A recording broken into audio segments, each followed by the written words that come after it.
So good morning guys, bago pa lang lahat. Yan. So ngayon guys, maglalagay ako ng may bagong motor. Meron na siya dati. Ang gagawin ko, nadagdagan ko ng isang pang motor. Kasi oras na masira to, kasi nasuggest nila. Oras na masira to, yun naman ang papaganahin. So ang gagawin ko guys, ito lalagyan ko ng leak valve. Para pag hindi na ito gumana, papatayin ko dito. Para yung tubig, hindi dumiretso doon. Isa lang ang gagana ng motor.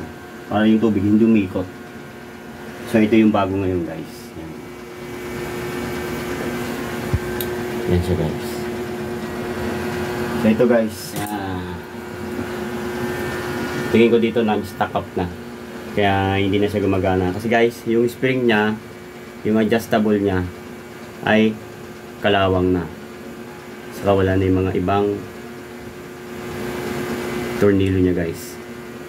Yan. So kailangan natin palitan. So guys, abangan nyo na lang pag na-install na natin. So maraming salamat guys. Thank you for watching.